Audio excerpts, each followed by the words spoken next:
to power the thermal plants. And these are Sankofa Gas, West Africa Gas Company, that's WAPCO. You remember, in the early part of the year, WAPCO had to go on some maintenance schedule, and that created issues for us, and they had to postpone that at some point and go into some plan.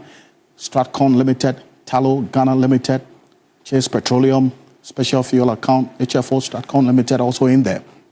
All of these are suppliers of fuel, and because we rely on thermal, 70% of our energy mix, all thermal, we have to have fuel.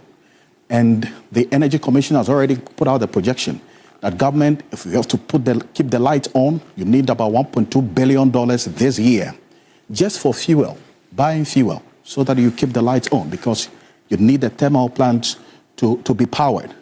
Even beyond that, the minister has indicated that the total sector debt is $3.1 billion, and this is exclusive of the cost of fuel. Now, if you add the fuel cost and everything to it, we need about $3.7 billion to clean up the total sector indebtedness. And think about it. That's a lot that we have to deal with. And already just about that, $1.2 billion is needed for buying fuel, just fuel. So that's a big problem. But then again, what has to be done to address the problem? Should the taxpayer be the one paying for all of this, or there should be another way to deal with this particular problem that we're faced with? That is the picture that I want us to appreciate. And this is why I bring in Richmond Roxon. He speaks for the Energy Ministry. And then also Duncan Amoa, Executive Director of the Chamber of Petroleum Consumers, COPEC. Duncan, I appreciate your time here on Ghana Tonight. And I'm going to start off with you. Looking at this picture I've just painted and the concerns that the consumers are raising, especially because of the impact that this is going to have at the pumps. The minister thinks otherwise. But then again, the reality is going to set in at some point. But government says, well, this is a big one. Public come in and burden share so that we can pay for the debt in the energy sector. Is it a good call to make at this point? Well, Alfred, we don't do, as it were, the money sharing when they are creating the mess, especially in the power sector. They don't share the contracts, the opportunities, the containers that some people will carry and do whatever with it. So sometimes I don't think that I will side with the new slogan of burden sharing. What creates the burden in the first place? I think that that ought to be addressed. 10 years ago, like I always say, we were hit with ESLA, Energy Sector Levies Act, 21st of December 2015. That went to Parliament. By 23rd, it was passed or something thereabout before they rose. By the 2nd or 3rd of January, it impacted on fuel prices heavily. At that time, fuel was impacted about 78%. And so one would expect that the justification so made at the time, which was to the extent that there was some debt that needed to be dealt with or cleared, there also was the need to inject some money to make the energy sector efficient. This, I'm talking of injecting money into the operations of ECG to bring them to some greater efficiency. Alfred, 10 years down the line, the data would show that contribution of 29 billion from Ghanaians within the period. Yet, the debt overhang at the time of 2.2 billion, at the time of an exchange of about 3.8, you would realize that of the 7 billion, 8 billion that the sector owed, for which we were originally told ESLA could take about 5 years to clear that debt. And the reality, Duncan, is that we still have ESLA on our books and we're paying for it whenever we buy fuel. And that's why I bring in Mr. Roxon. He speaks for the Energy Ministry. Richmond, can you hear me? Good evening. Hello, Richmond, can you hear me? Hi, good evening. Great, and thank you yes, for... I can hear you. Good evening. Perfect. Thank you for joining us. Now, you're asking that the Ghanaian people should burden share coming to help government to essentially pay for this debt in the energy sector. And the consumer is also looking at all the corruption, the inefficiency, and everything that's happening in the sector, and then also being asked to burden share and pay for it. How do you intend to convince us that this is a worthy venture to go on? The first point that must be made is that one of the reasons, or in fact the underlying reason for the introduction of this levy has to do with the acquisition or the purchasing of liquid fuels to power the thermal plant. If you look at our energy mix today, our energy mix currently is largely dominated by thermal, which will be around 70%. And these thermal plants will either run on natural gas or some form of liquid fuels. Either it's running on HFO or it's running on LCO or any other fuel that it will require. And so over the period, what has happened is that the government of Ghana has always had the responsibility of providing fuels for these thermal plants. And if you look at the simulation that has been done, if you are going to now increase or include the cost of these fuels to the electricity price build-up, the tariff build-up, the analysis done by PURC shows that in some cases, if we are not careful, it may go as high as 68%. The finance minister puts it as above 50%. And so that is what the focus is.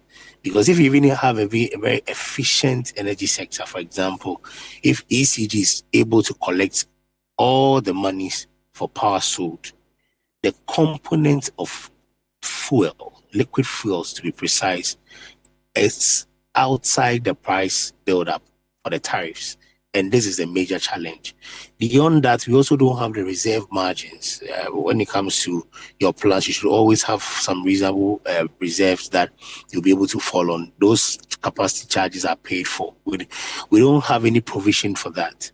So this intervention is largely for fuels.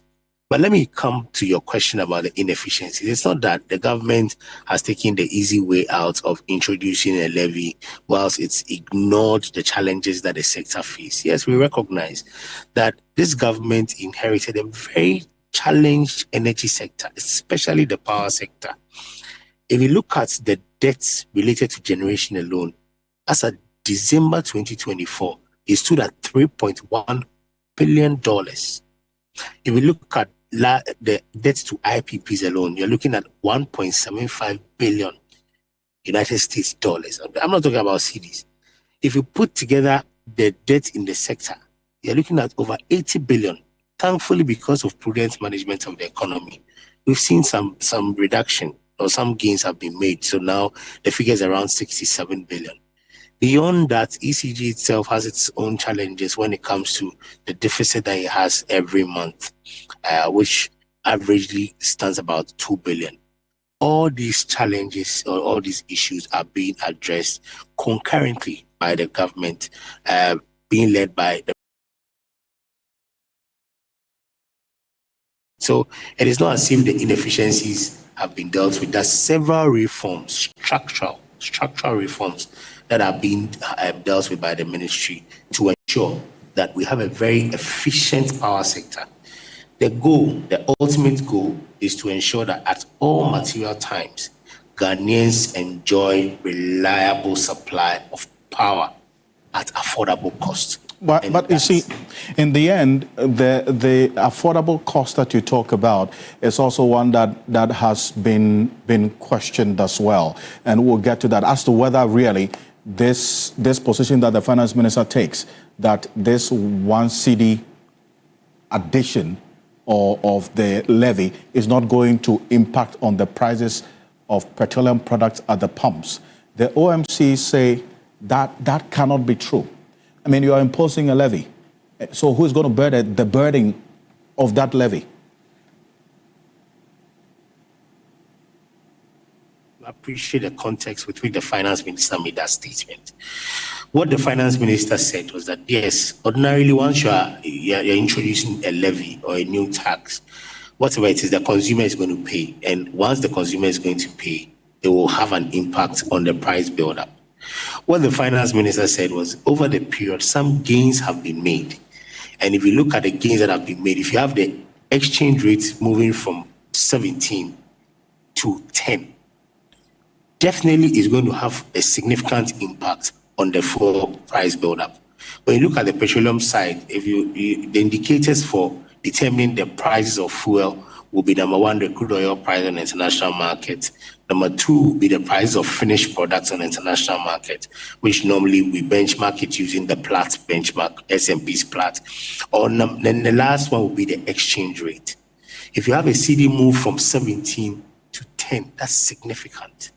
So what the finance minister was trying to say was, because of the gains that have been made within the period, yes, the prices should have gone down slightly, but the prices will remain same, and that the consumer would not have to burden or have to pay an additional 1 CD on each liter, because gains have been made, but the prices will be same, and then that will translate into the taxes. So it is not that in perpetuity the consumer is not going to pay. No, absolutely, that cannot be the case. It cannot be. What the finance minister said was that because of the gains we've made within this period, right, for this particular pricing window and the projection for the next pricing window, the consumer will see the prices unchanged at the pump. Okay, so it's important you put this clarity. So in the immediate term, the impact of this levy will not be felt, but eventually it will be felt. I think it's better to let us know so that when we start... Yes, eventually it will be felt based on the indicators that I've put out. Okay. So for example, if you have the exchange rate getting better, for example, if you have the exchange rate moving, what it means is that further gains are going to be made. If you have finished products, price of finished products go down on the international market, what it will mean is that further gains will be made. Okay. And once that is done, the consumer would not feel the impact. But that's where the issue is. That's what the issue is, because if you're looking at also all things being equal, that the currency is going to do well, continuously sustained, but then the crude oil prices on the world market, we don't have control over it. I mean, as we speak, crude oil price on the world market is going high, is increasing. And that is not going to get any better if we're going into summer, for instance, where there's increased demand for fuel. We don't have control over that external component that influences our price buildup, because what determines our price at the pumps is the CD appreciation or depreciation, the price of crude oil on the world market, and the taxes and levies. You have introduced a new tax, which is going to increase the tax and levies component on the fuel price buildup. Then we're seeing the CD doing well now. But if the world market price of crude oil goes up, then what happens? Alfred, like you mentioned, what we have control over is what the government has managed so efficiently. And that is something that we must commend the government for.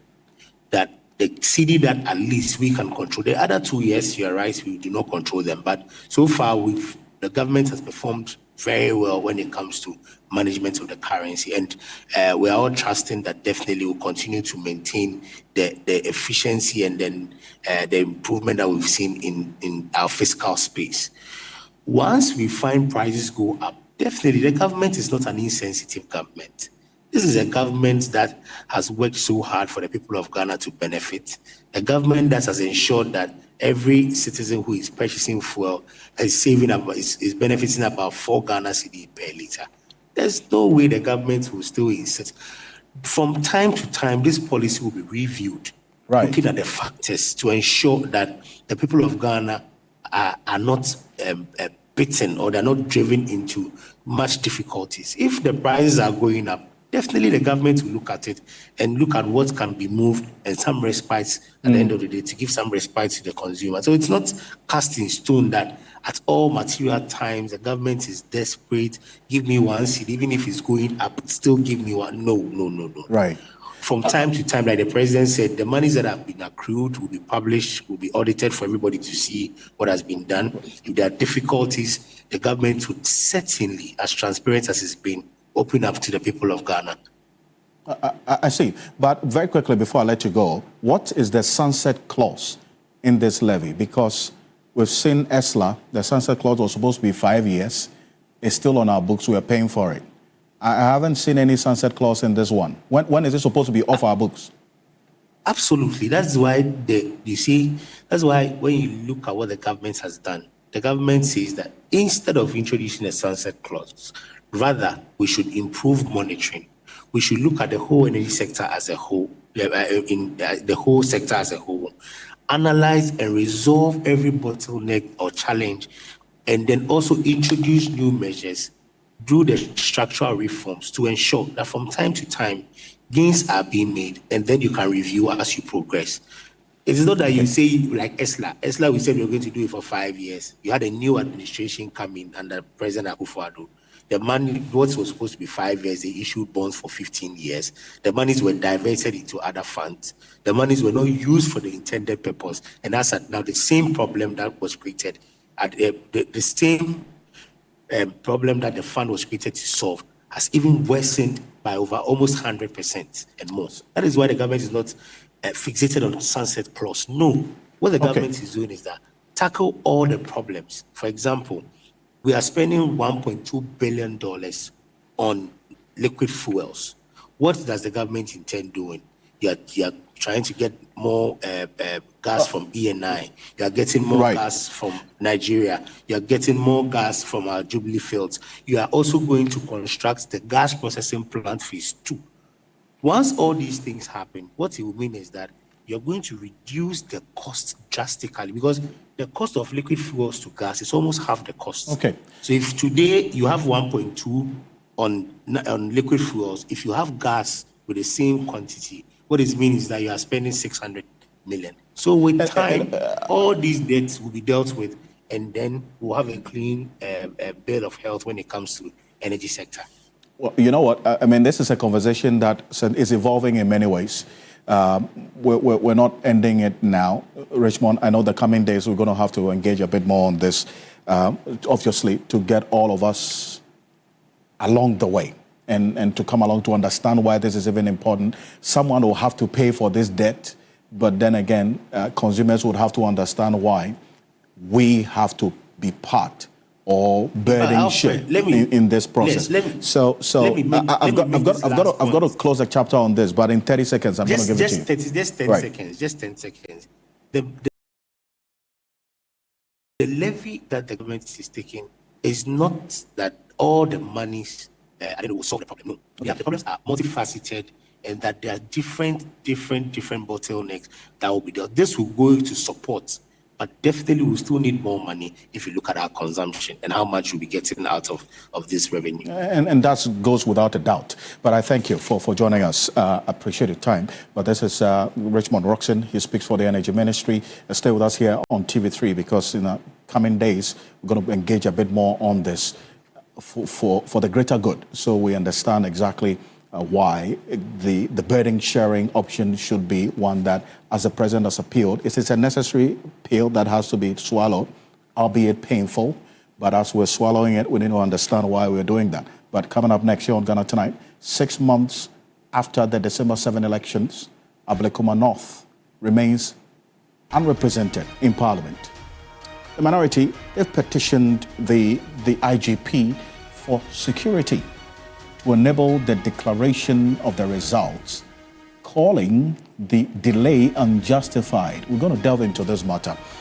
And earlier today, the minority caucus in Parliament, they demanded immediate police protection for the Electoral Commission to complete the long-delayed collation of Ablekuma North parliamentary results. It warned that continued inaction is undermining Ghana's democracy. I'm going to show you how they marched from Parliament to the police headquarters earlier today. Take a look at this.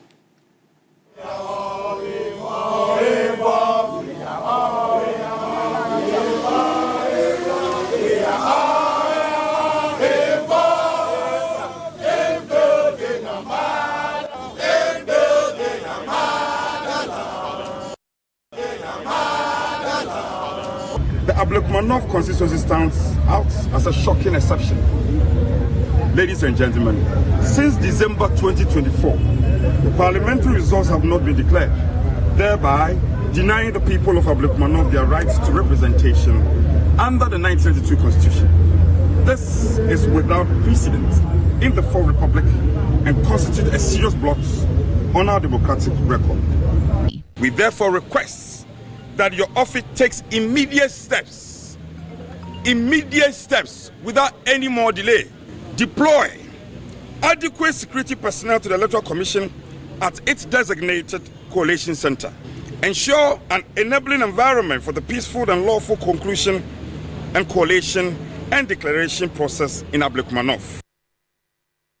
So that's the Frank Anodompre. He is a minority chief whip speaking and in fact presenting that demand for on behalf of the minority in Parliament. Alexander Fenyomakin was there, and the parliamentary candidate for the MPP in Ablekuma North was also there as well. Well, how about the NDC? What are their demands to get a closure to this Ablekuma North debacle? Dr. Rashid Tanko Computer is the Deputy Director of IT and Elections for the NDC. He is also acting CEO for the Ghana Investment Fund for Electronic Communications. Dr. Rashid Tanko, good evening. Thank you for joining us. Good evening, Alfred. Let me say good evening to you and your cherished viewers across Ghana, especially people from the Miller and Williamson constituencies. Great. I wish them well. Right. You saw your colleagues on the other side march to the IGP making demands, immediate protection for the Electoral Commission to collate and declare the results in Ablekuma North so that chapter will be closed. They would have representation in Parliament. Is that a demand that you support? Alfred, they should be dismissed with the contempt they deserve. Why? These people, they should be dismissed completely. Why is that? Are we in a lawless state? What they are asking for is complete lawlessness. Why is that? And that one, we are not going to accede today. Alfred, you don't just go to IGP asking that the IGP should come and provide security for you to perpetuate an illegality on the good people of Ablekuma North. That's what they are trying to do.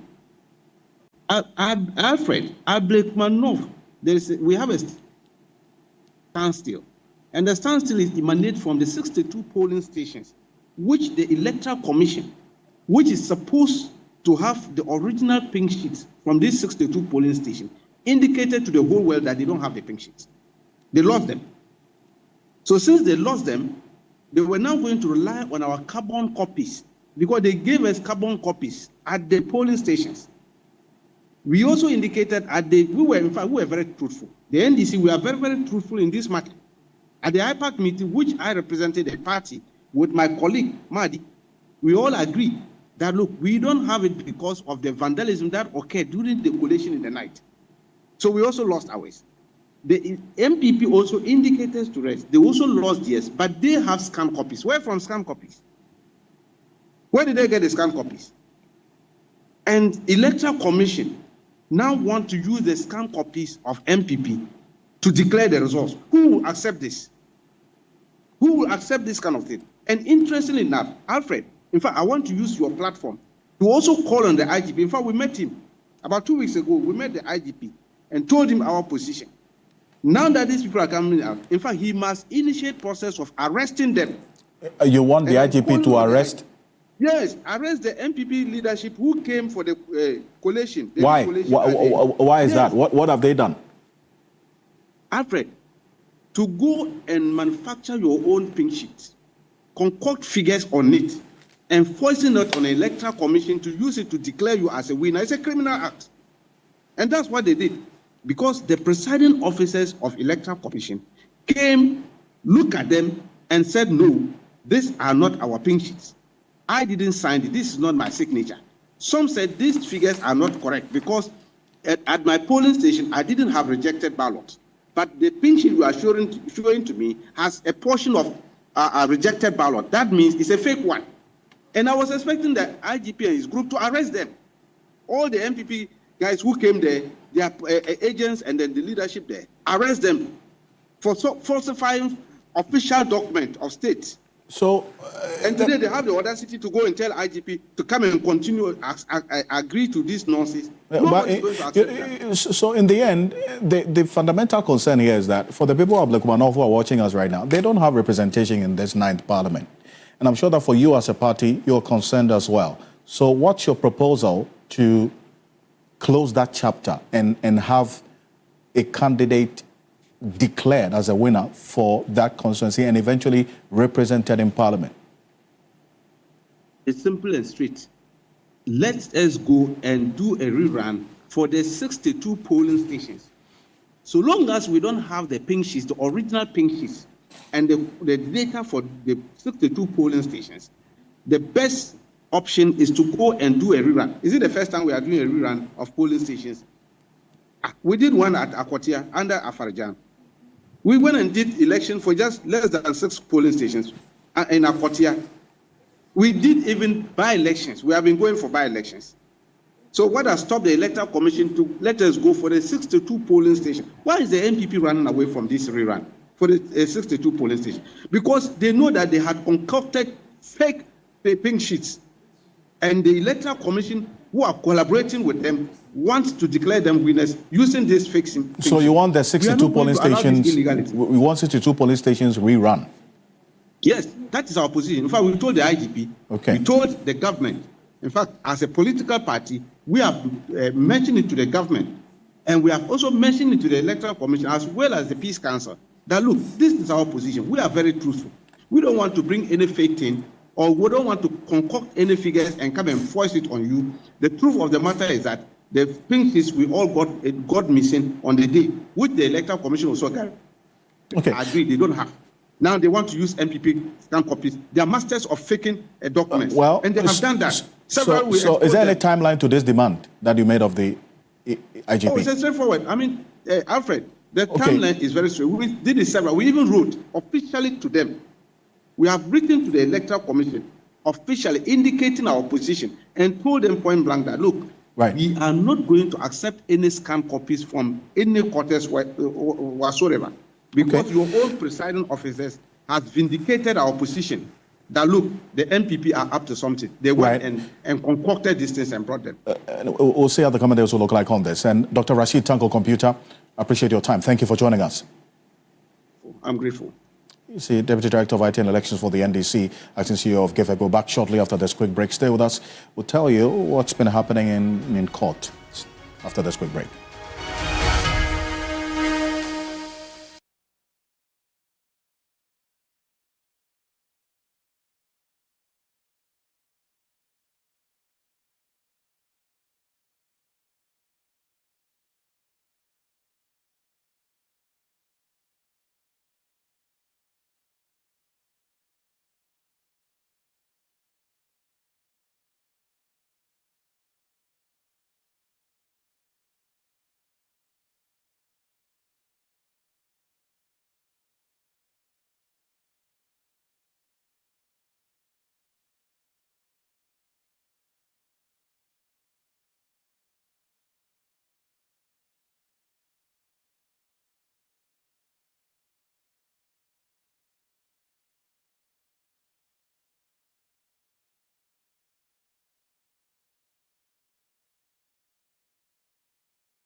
Welcome back. This is Ghana Tonight. Coming up next, Andy Thomas Owusu, the second accused in the Republic versus Charles Bisu case, has been convicted by the High Court after a plea deal with the prosecution. There's more details on this. Dennis Bobewadam Esquire is in the studio with me, and he monitored this development in court quite closely. It's good to have you, Dennis, join us. What do we know about this?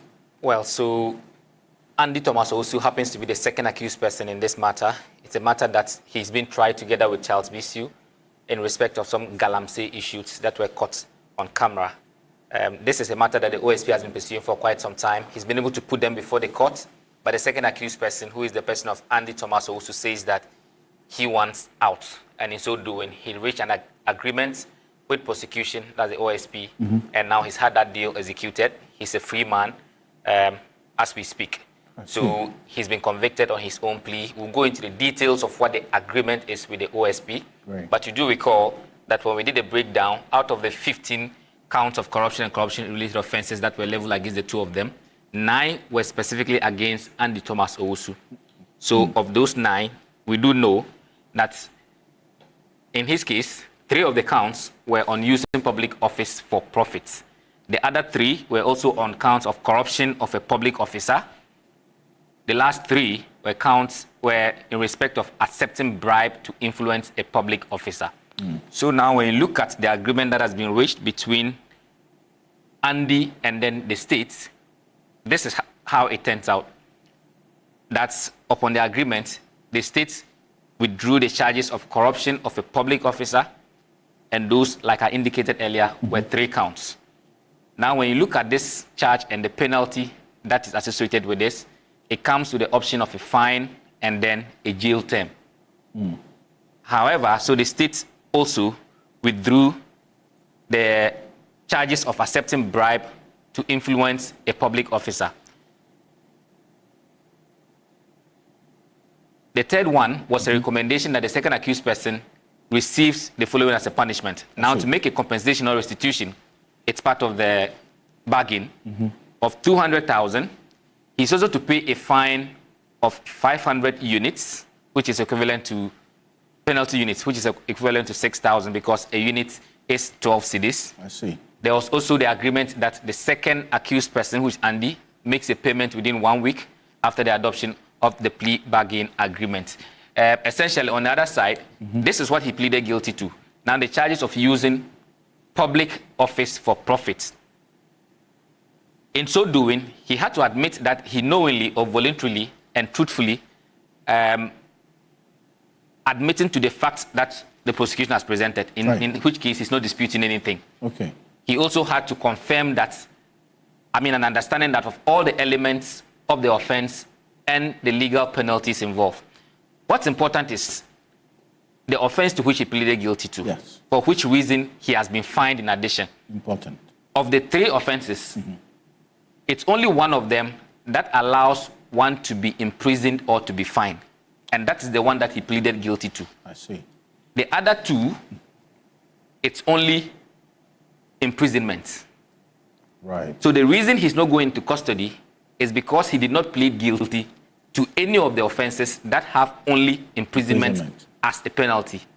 I see. The only one that has the option of a fine and a penalty is this one. And that's what he has used to bargain. And it's allowed.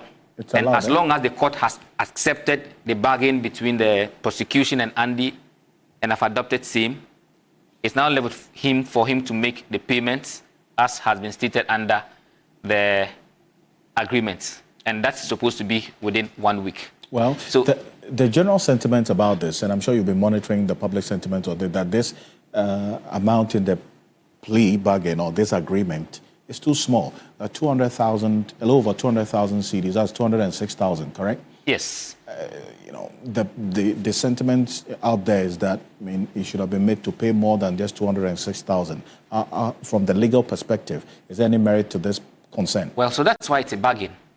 And in most instances, even when the bargain is between prosecution and then the accused person, and the court does not agree with it, or is not satisfied with it, they reject it.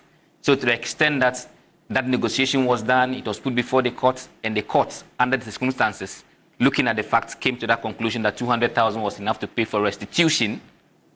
I mean, those sentiments, as valid as they may be, that is what the court is also saying on this particular matter. But Alfred, just so we also know that he was also fined.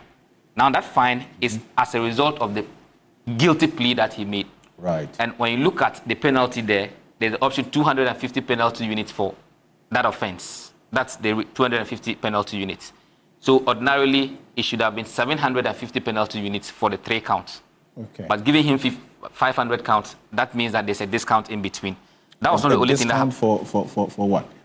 For pleading guilty to the crime? So when you look at Section 71 of the OSP Act, there are a number of considerations they look at. All right. So when you look at all those things, perhaps you come to an understanding why that has had to be the case. We laymen would ask such questions. Of course. And that's why I'm explaining that the law provides for that to work out. But Alfred, we're out of time. But there's also some news just coming in a while ago that in the matter of the SkyTrain trial, now the Attorney General has filed the witness statement for, one of the witnesses who is going to testify against Solomon Asamoah, and then also the Professor Amir Akumfi. Right. That person is Francis Abuaji. He's the lead investigator. He's a staff officer of the National Intelligence Bureau, and he's going to testify to matters including the investigation that he's done, including interviews that he's conducted, documents that he's reviewed, and also account verification that establish the facts that surround the whole transaction for which they are put before the court. We are also now understanding that even though Solomon Asamoah was granted bail, he was unable to meet the bail conditions. We are now told, just this evening, that he's been able to meet the bail conditions.